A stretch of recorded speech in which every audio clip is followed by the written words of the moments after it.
Eu era coroinha do padre. Eu sempre fui, mesmo não tendo um entendimento do... O que é ser coroinha? Coroinha é aquele que prepara o altar, aquele que leva as hóstias na frente, Assim. né?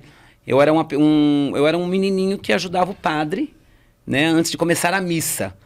E eu tocava o sino de manhã, às 7 horas, tocava à tarde, tocava à noite, e eu preparava toda a mesa. Então eu era uma pessoa muito religiosa, né? Não tendo um entendimento ainda da verdade. Quantos anos você tinha? Ah, eu tinha 5, 6 anos. Porque, na verdade, assim, o meu pai me chamou no canto e falou assim, ó, eu quero que você seja médico. Aí minha mãe falou, não, você não vai ser médico, coisa, você vai ser cabeleireiro.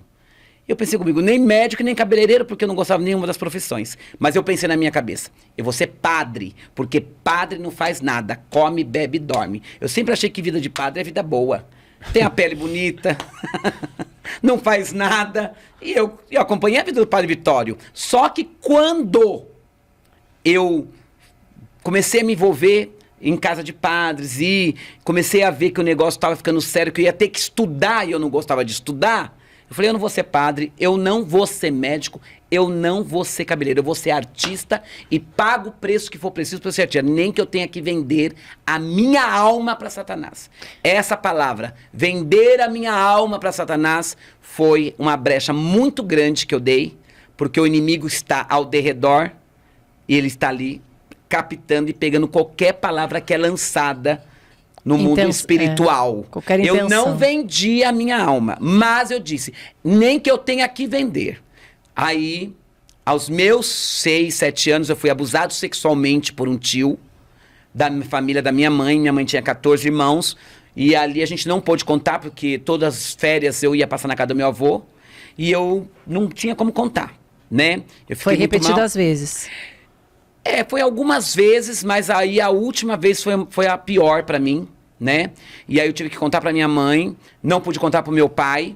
E a minha mãe falou, nós vamos guardar um segredo. E eu guardei esse segredo até os meus 48 anos. Eu fui contar o que aconteceu no primeiro podcast, que foi da Karina Bach, que eu resolvi abrir minha boca, não falei o nome do tio, porque eu sei que isso vai causar...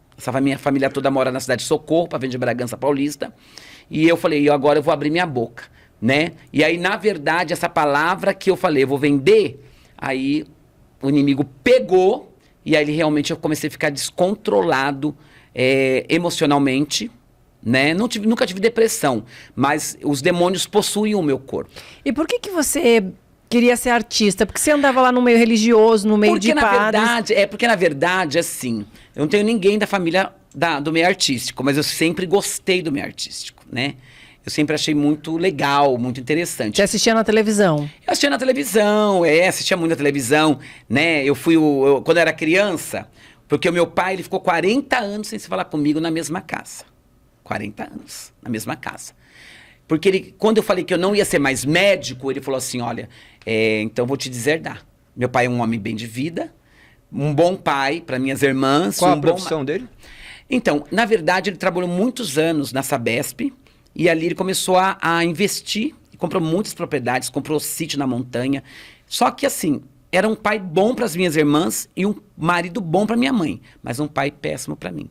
Porque, na verdade, ele me deserdou. Ele disse, chegou aí no advogado para me tirar do testamento, não conseguiu, e ele me deserdou, e aí aí eu já tinha com essa palavra dizendo que eu ia vender minha alma. E ele lançava várias vezes palavras na mesa. Ele dizia assim para mim, todos os pratos de comida que você comer, você vai me pagar. Então eu tinha medo de comer. Eu tinha 7, 8 anos.